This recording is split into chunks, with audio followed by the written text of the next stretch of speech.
Ya, bismillahirrahmanirrahim. Assalamualaikum warahmatullahi wabarakatuh. Insya Allah kita lanjutkan kuliah kita ya. Pekan lalu kita sudah membahas tentang pengenalan teh ya, komposisi, kemudian jenis teh, komposisi saya kira, kemudian manfaat dan sebagainya. Baiklah, sebelum memulai perkuliahan, marilah kita bersama-sama baca basmalah. Bismillahirrahmanirrahim. Langsung saja kita akan masuk ke bab yang membahas teknologi pengolahan teh. Nah, tujuan utama mengapa sih daun teh itu harus diolah terlebih dahulu sebelum dinikmati begitu ya? Padahal tanpa diolah pun sebenarnya bisa untuk dikonsumsi. Nah, akan tetapi tujuan dari pengolahan teh itu sendiri adalah untuk mengubah komposisi kimia daun teh segar secara terkendali. Ya, jadi sebenarnya tanpa pengolahan secara tersistem, daun teh segar itu akan mengalami perubahan komposisi dalam perubahan waktu ya, dalam pertambahan waktu. Akan tetapi dengan pengolahan teh secara tersistem, maka perubahan komposisi kimia tersebut akan terjadi secara terkendali sehingga menghasilkan olahan teh yang dapat memunculkan sifat-sifat yang memang dikehendaki oleh konsumen atau peminumnya. Apa saja sifat-sifat yang dikehendaki tersebut? Misalnya warna yang menarik ya, keemasan biasanya ya, kemudian rasa yang khas dari kopi, kemudian aroma yang baik. Begitu. Nah, beberapa jenis teh, produk teh yang akan kita bahas pada perkuliahan ini yang cukup banyak gitu ya kita nikmati dan diproduksi juga, yaitu teh hijau, teh hitam, dan teh oolong. Ya, kita akan bahas satu persatu. Baik. Ini adalah bagan klasifikasi produk teh secara umum, di mana daun teh ini bisa diperlakukan dengan beberapa perlakuan ini. Withering itu penggulungan ya Pak. Penggulungan itu rolling. Withering itu pengeringan ya kalau nggak salah ya. Terus kemudian ada beberapa tahapan seperti rolling, fermentasi, kemudian pengeringan. Withering itu pelayuan, terus kemudian ada yang menggunakan sumbu tinggi, kemudian penggulungan, kemudian di sini ada yang dilewati oleh fermentasi, ada yang tidak. Semua tentu saja melalui proses pengeringan dan menghasilkan beberapa produk teh yang berbeda. Tentu saja berbeda dari segi baik warna, rasa, maupun aroma. Nah, kita akan bahas pertama adalah pengolahan teh hijau. Ini mungkin produk teh yang sangat sederhana gitu ya, paling sederhana di antara pengolahan produk teh yang lain.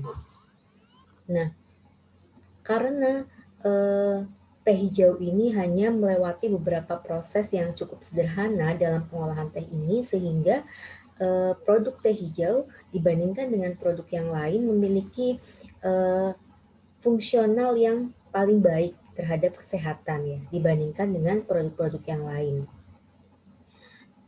Nah, kenapa? Karena jumlah katekin yang kita tahu, katekin merupakan salah satu antioksidan yang cukup baik untuk tubuh kita, mampu dipertahankan oleh produk teh hijau ini dengan cara menginaktivasi enzim polifenol oksidasi yang bisa menyebabkan oksidasi katekin ini ya, baik melalui proses pelayuan maupun pemanasan begitu. Nah, selain itu teh hijau juga tadi saya sebutkan merupakan pengolahan paling sederhana dan waktunya juga cukup singkat karena hanya dilalui oleh beberapa tahapan saja, yaitu pelayuan gitu ya tadi. Kemudian ini beberapa tahapan pengolahan teh hijau. pemetikan, saya rasa semua melewati ya proses pemetikan, kemudian pelayuan atau withering tadi, penggulungan atau rolling, kemudian pengeringan atau drying, dan sortasi. Ini adalah pengolahan paling dasar dan paling sederhana untuk produk teh. Nah, pemetikan yang pertama. Ini kalau saya jelaskan pemetikan berarti nanti baik itu di teh oolong maupun di teh hitam saya tidak jelaskan lagi ya karena prinsipnya itu sama. Nah, pemetikan ini dilakukan pada beberapa daun muda yang dipetik di bawah kuncup. Kuncup ini kita sebut atau istilahnya adalah peko. Ya, peko ini peko itu kuncupnya di sini yang belum belum mekar gitu ya, daunnya begitu. Nah, kemudian di bawah kuncup ada yang namanya ranting, di mana ranting ini memiliki dua jenis, ada ranting peko dan ranting burung. Ranting peko letaknya persis di bawah kuncup atau peko, dia masih tergulung, bentuknya masih tergulung dan masih tumbuh aktif. Sedangkan ranting burung, dia letaknya di bawah ranting peko, dia sudah tidak mempunyai kuncup dan merupakan ranting yang tidak aktif. Nah, ini lebih jelasnya ya. Nah, kemudian ada beberapa teknik pemetikan yang dilakukan biasanya di perkebunan-perkebunan teh begitu. Nah, teknik ini nantinya juga akan mempengaruhi mutu dari produk teh yang akan mereka produksi. Nah, di sini ada 3 jenisnya. Ada petikan halus, petikan sedang, dan petikan kasar. Petikan halus ini yang dipetik hanya peko dan 1 daun muda di bawahnya. Ini ya rumusnya P plus 1, kemudian petikan sedang P plus 2, P plus 3 itu petikan sudah mulai petikan kasar. Petikan kasar sudah tidak ada P-nya malah ya kalau petikan kasar. Begitu. Loh, kenapa tidak melakukan petikan halus semua, Bu? Karena pemetikan ini ya, pemetikan halus ini menghasilkan daun teh yang paling ujung ya, paling pucuk, sehingga dari segi mutu juga cukup baik dari segi kandungan kafein dan sebagainya. Sedangkan petikan sedang dan petikan kasar karena daunnya semakin tua sehingga dari segi mutu juga tidak lebih baik dari petikan halus. Kenapa tidak melakukan petikan halus semua? Karena biasanya perusahaan ini rugi ketika melakukan hanya petikan halus saja gitu ya. Tidak cukup kuantitas dan juga terlalu banyak biaya yang dikeluarkan. Nah, setelah petikan biasanya dipetik ya. Pemetikan biasanya dilakukan per siklus begitu ya. Jadi di satu petak berapa hektar misalnya dipetik terus kemudian beralih ke petak yang lain, selang beberapa hari dia akan kembali ke petak itu lagi begitu ya. Kemudian setelah dipetik biasanya ditimbang ya, ditimbang di kebun, kemudian masuk ke perusahaan ya, ke pabrik. Nah, di pabrik ini biasanya dinilai apakah petikan tersebut masuk ke petikan halus, petikan sedang, atau petikan kasar. Kemudian di grade juga mutunya, mana yang mutu bagus, mana yang sedang, dan mana yang rendah. Itu nanti akan menentukan tahapan pengolahan setelahnya. Nah, selanjutnya akan dilakukan pelayuan, di mana pelayuan ini memiliki tujuan untuk menginaktivasi enzim polifenol oksidase. Nah, enzim polifenol oksidase ini memang secara alami ada di daun teh, yang ketika kita biarkan maka dia akan bekerja, si enzim polifenol oksidase ini. Dia akan bereaksi, melakukan reaksi oksidasi yang akan menyebabkan daun teh ini semakin lama terfermentasi begitu.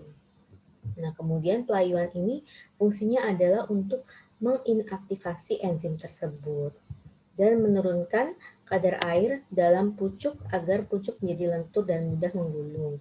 Karena tahapan selanjutnya adalah penggulungan, sehingga kita memerlukan tekstur daun yang lentur begitu. Sedangkan daun segar karakteristiknya adalah keras dan mudah patah. Nah, makanya dilakukan tahapan pelayuan ini.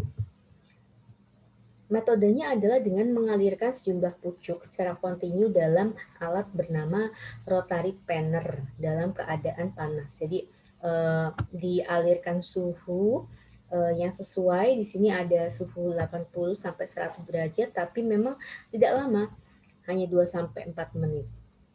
Sehingga persentase pucuk layunya 65 sampai 70%. Ya. Nah, ini mungkin ini ya alatnya ya. Jadi dia berjalan seperti itu pucuk-pucuknya. Nah, si rotary panner ini juga dilengkapi oleh pengatur suhu otomatis. Jadi ketika suhunya lebih dari 100 derajat Celcius, dia akan secara otomatis mengatur suhunya untuk kembali ke rentang 100 derajat Celcius. Karena ketika terlalu berlebihan, maka daun tersebut bisa menjadi gosong dan tentu saja akan menurunkan mutu daun teh. Oke. Tahapan selanjutnya adalah tahapan penggulungan atau kita sebut tadi sebagai rolling ya setelah pelayuan. Ini juga dilakukan dengan mesin, menggunakan mesin bernama open top roller. Atau biasanya beda-beda sih tiap pabrik ya. Tujuannya adalah untuk membentuk mutu secara fisik. Nah, karena selama penggulungan tersebut, pucuk teh ini akan membentuk gulungan-gulungan gitu ya, gulungan yang rapi. Kemudian terjadi pemotongan di sana. Ini contoh mesinnya ya. Ini dilakukan setelah tahap pelayuan tadi ya.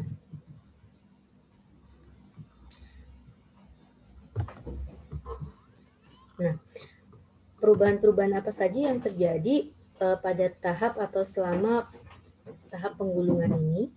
Yang pertama adalah daun teh layu yang tadinya berbentuk lembaran tentu saja akan berubah bentuknya ya menjadi gulungan. Kemudian pucuknya itu jadi lengket begitu. Jadi awalnya ada lapisan seperti lapisan minyak begitu ya. Kemudian setelah dilalui proses penggulungan ini, dia akan jadi lengket karena ada cairan sel atau cairan dari katekin, dia keluar ke permukaan gitu. Karena dikenakan suhu panas tadi ya. Kemudian tangkai dan daunnya terpisah.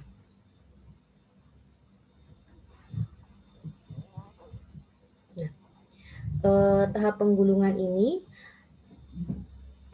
dinyatakan sempurna atau kita selesaikan apabila kita melihat cairan sel yang keluar sudah banyak ya, sudah cukup banyak sehingga cukup lengket. Kemudian daun tergulung sempurna, tidak ada lagi bentuk lembaran-lembaran daun. Nah, cara mengeceknya apakah masih bagus atau tidak adalah dengan membuka gulungan daun tersebut. Nah, apabila ketika dibuka gulungan daun, maksudnya daun tetap dalam keadaan utuh, kemudian bisa juga dijatuhkan apakah masih dalam kondisi menggulung. Nah, ketika dibuka kondisi daunnya masih utuh atau ketika dijatuhkan kondisinya masih menggulung, berarti proses pelayuan dan penggulungan ini sudah dilakukan dengan baik. Dalam artian tidak rusak gitu ya si daunnya. Ini alatnya ya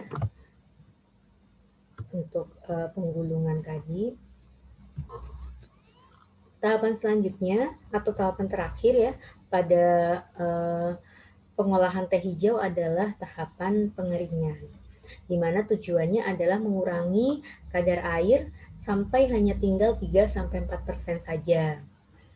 Tujuannya tentu saja untuk memperpanjang umur simpan dan kemudian memperbaiki juga bentuk teh gitu. Nah, biasanya terdiri dari 2 tahap. Di sini ada ECP dryer, ada rotary dryer dengan suhu yang berbeda di sini ya. ECP ini suhunya 130 sampai 135, dilakukan selama 15 menit. Kemudian dia akan menguapkan air sebesar 50% dari bobot pucuk. Kemudian akan dilanjutkan ke rotary dryer, di mana daun teh yang dihasilkan hanya akan mengandung kadar air sebanyak 3-4%. Ini suhunya tentu saja lebih rendah dibandingkan dengan ECP, akan tetapi memang dari segi waktu lebih lama. Ini alatnya. Nah, yang terakhir adalah sortasi kering. Ini dilakukan untuk memisahkan mana daun teh yang bermutu baik setelah melalui proses-proses tersebut, kemudian mana yang hancur atau tidak layak untuk diproses selanjutnya.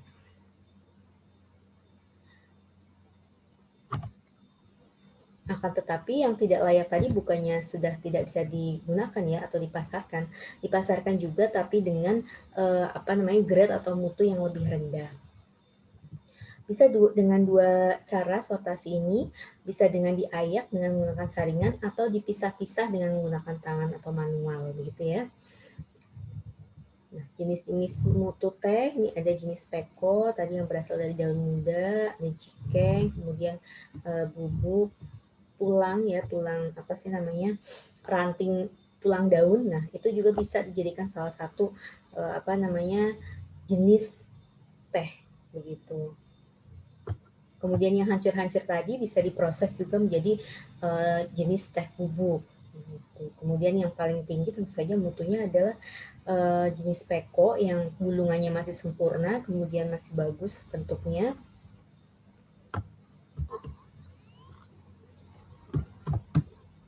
Oke. Nah, ini saya mengutip berdasarkan regulasi ya, ada mutu peko, mutu jikeng, bubuk, kemudian tulang. Nah, itu tadi adalah tahapan-tahapan pengolahan teh hijau ya, yang cukup sederhana, bisa juga dilakukan dengan manual, bisa juga dengan mesin, kemudian menghasilkan beberapa jenis teh dengan beberapa tingkatan mutu. Selanjutnya adalah pengolahan teh hitam.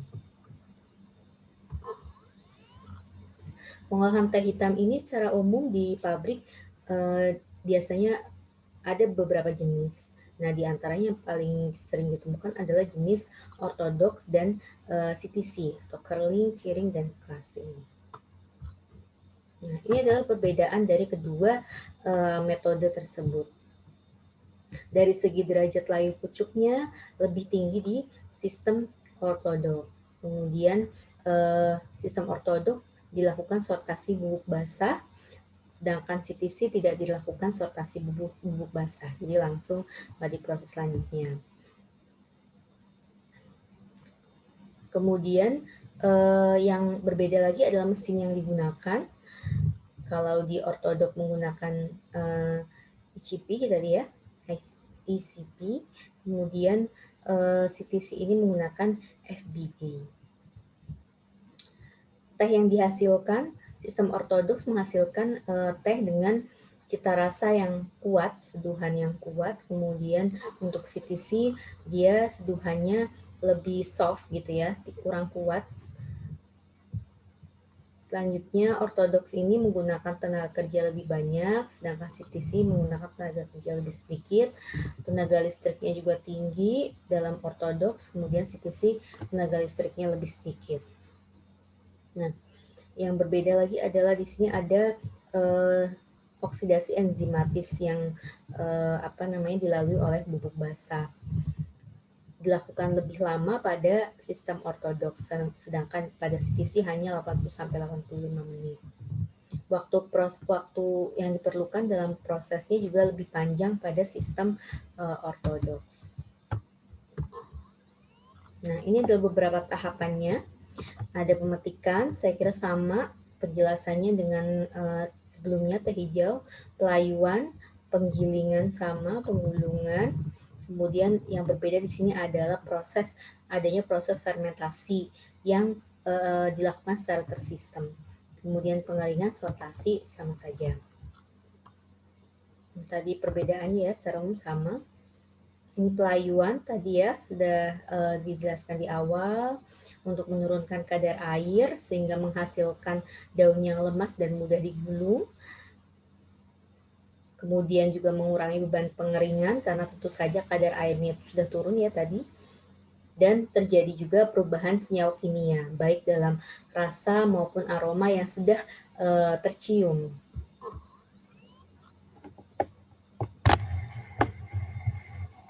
Untuk kandungan-kandungannya yang berubah pada saat proses pelayuan adalah zat padatnya berkurang. Kemudian pati, proteinnya juga berkurang.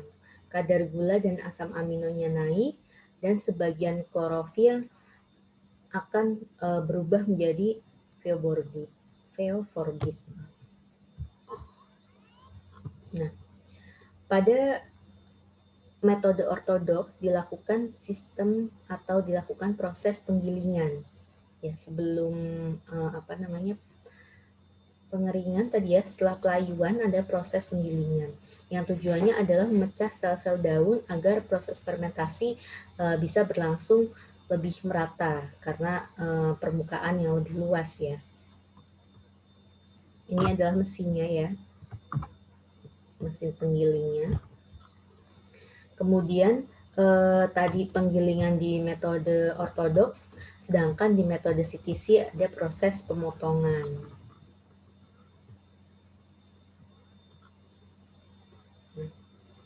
Penggulungan dan sortasi basah, ini penggulungan sama saja dengan proses sebelumnya. Ini alatnya. Nah, ini adalah oksidasi enzimatis ya, tadi yang tidak ada pada proses pengolahan teh hijau. Nah, oksidasi enzimatis sendiri adalah oksidasi polifenol oksigen dari udara dengan bantuan enzim-enzim oksidase dalam jangka waktu tertentu, sehingga waktunya memang kita atur. Waktunya kita atur supaya menghasilkan warna, rasa maupun aroma yang paling optimum. Nah, sekitar 2-4 jam pada suhu ruang fermentasi, di mana ruang fermentasi kita atur atau kita set suhunya sekitar 26 derajat Celcius. Atau ketika suhunya lebih tinggi, tentu saja waktu fermentasinya akan lebih cepat. Tapi tingginya ini maksimum adalah 32 derajat Celcius, tidak boleh lebih. Itu sekitar 2-3,5 jam saja.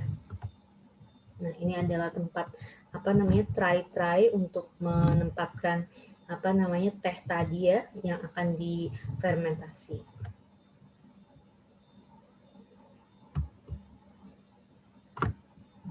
Tujuan dari pengkondisian tempat fermentasi adalah untuk memberikan kesempatan enzim untuk aktif ya, sehingga tadi bisa menciptakan atau membentuk sifat-sifat teh seperti aroma, rasa, dan warna yang diinginkan. Ini suhu ruang oksidasinya ya, kalau tadi suhu di sekitar alat oksidasi di suhu ruang oksidasi, kemudian RH-nya, dan hamparannya juga tidak boleh terlalu tebal atau terlalu tinggi. Maksimal adalah 7 cm. Kemudian tadi kan ada rentang waktunya ya antara 2-3,5, tetapi kita amati juga ketika memang fermentasi sudah cukup, maka bisa dihentikan walaupun sebelum atau sesudah mencapai waktu tersebut. Kriterianya apa? Ketika kita melihat daun teh ini sudah berubah warna secara optimum ya, menjadi warna merah tembaga mengkilat. Atau kita bisa cium dari segi aroma dan flavor ya, lebih harum. Nah, ini adalah perubahan-perubahan atau grafik yang menggambarkan hubungan antara waktu fermentasi terhadap karakteristik dari produk teh. Nah, di sini ada grafiknya ya, di mana ketika waktunya masih terlalu sebentar, maka dia under fermented ya, sehingga karakteristik teh yang kita inginkan belum terlalu muncul. Nah, semakin lama waktu fermentasi, maka dia akan semakin berubah baik itu warna maupun kualitas, aroma dan rasa. Warnanya pun menjadi lebih kuning ya, kuning keemasan sampai di titik optimum.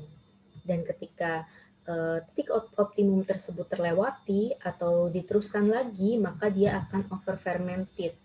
Over fermented ini juga akan menurunkan kualitas baik segi rasa maupun aroma maupun kandungan-kandungan dari produk teh tersebut. Nah, ini perubahan kimia yang terjadi selama oksidasi enzimatis. Epigalokatekin ya, yang sudah kita pelajari sebelumnya akan berubah menjadi ortoquinon, bisflavanol, teaflavin ya, dan tearubigin yang sudah kita bahas sebelumnya. Kemudian ada substansi tidak terlarut. Selanjutnya adalah pengeringan. Nah, ini adalah alatnya ya, treat bed dryer. Ini untuk pengeringan CTC ya, untuk CTC. Tujuannya menghentikan oksidasi enzimatis, kemudian menurunkan kadar air sampai 3-4%. Sifat-sifat yang terjadi selama proses oksidasi juga dipertahankan. Selain itu juga kita tahu untuk mempermudah pengemasan, pengangkutan, dan sebagainya.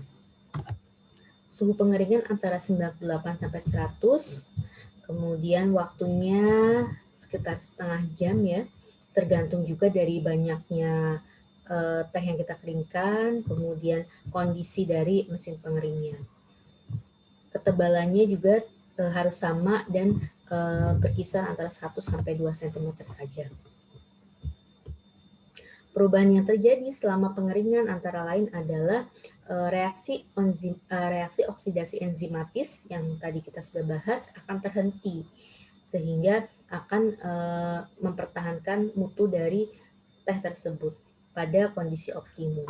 Kemudian perubahan kadar air menjadi 3-4% saja, terjadinya perlambatan reaksi kondensasi teaflavin dan tearubigin ya, sehingga dipertahankan warna dan aromanya ya. Sukrosa juga mengalami karamelisasi ya, karena suhu tadi. Kita tahu ada kandungan sukrosa di dalam daun teh, sehingga bubuk teh kering ini warnanya menjadi coklat kehitaman dengan aroma juga yang khas. Kemudian pektin akan berubah menjadi asam pektat, golongan pektin ya menjadi asam pektat, sehingga permukaan bubuk teh kering ini menjadi terlihat lebih mengkilap. Nah, itu adalah beberapa perubahan yang terjadi, perubahan positif yang terjadi pada proses pengeringan daun teh. Nah, selanjutnya ada sortasi kering setelah melalui proses-proses tadi. Tujuannya sebenarnya yang utama adalah untuk memisahkan pengotor-pengotor yang mungkin secara tidak sengaja tercampur selama proses, kemudian juga untuk menentukan mutu ya, menggrade mutu.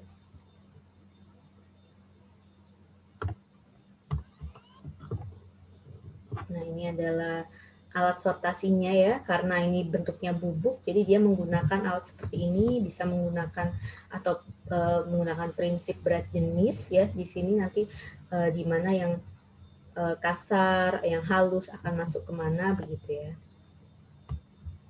Nah, ini tadi beberapa perbedaan, masih perbedaan antara ortodok dan CTC ya.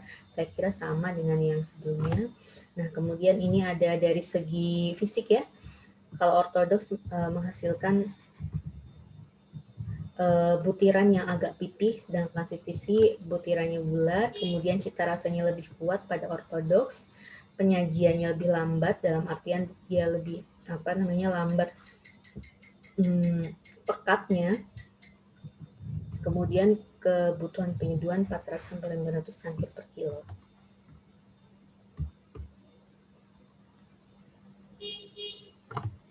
Nah, ini secara sistem ya. perbedaan antar ortodoks dan CTC. Oke, saya kira, oh ini masih ada, sebentar, maaf. Ciri teh hitam berkualitas. Nah, ini pada produk akhirnya ya. Ada warna teh hitam kering, kemudian lebih ke kehitaman, warna air seduhan juga lebih jernih dan cerah, kemudian rasanya kuat, aromanya kuat, kemudian khas ya, baunya itu khas, dan kenampakan ampas seduhannya itu seperti tembaga gitu ya. Selanjutnya adalah teh oolong. Oh ya, untuk teh hitam kalian bisa lihat videonya gitu ya, video pengolahan teh hitam pada CTC ya, secara CTC bisa dicari di YouTube, pengolahan teh CTC Wonosari.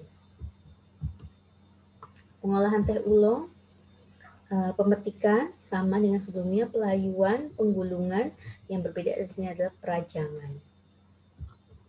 Ini pelayuan. Saya rasa sama ya penjelasannya dengan sebelumnya. Di sini ada pengeringan untuk inaktivasi enzim, kemudian penggulungan. Nah, di sini ada pengemasan.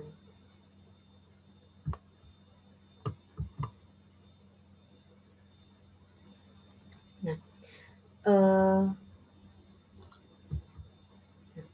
ini kemasan-kemasannya ya dalam bentuk apa, biasanya di pabrik masih bentuk karung-karung seperti ini ya, sebelum nanti akan dikemas lagi ya menjadi kemasan-kemasan kecil. Nah, syarat ruangan untuk menyimpannya, RH-nya harus diatur antara 80%, kemudian suhunya tidak boleh lebih dari 30 derajat Celcius, kemudian karung-karungnya juga maksimal 10 tumpukan dengan sirkulasi gudang yang cukup baik, kemudian pencahayaan cukup baik, dan dipastikan tidak ada hewan-hewan begitu ya di dalam gedung gudang tersebut. Nah, ini adalah tabel yang mengkompilasi kandungan komponen bioaktif pada berbagai jenis teh. Kita lihat ada total polifenol, katekin, kafein, asam galat, dan teaflavin. Di mana total fenol tentu saja teh yang paling banyak ya mengandung total fenol adalah di sini ada teh putih ya, teh putih tidak saya jelaskan di sini ya. Kemudian yang 3 tadi, teh hijau, teh oolong, teh hitam, yang paling banyak mengandung polifenol adalah teh hijau. Ya, karena tadi ya masih sedikit, minim sekali pengolahan. Kemudian katekin, total katekin, teh hijau juga paling banyak. Kemudian dari segi kafein lebih sedikit karena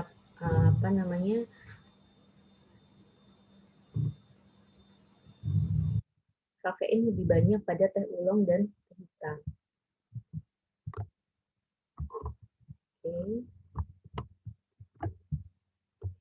Oke.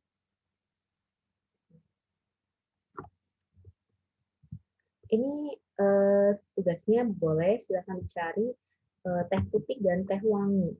Jelaskan pengertian, kelebihan, dan proses pembuatan.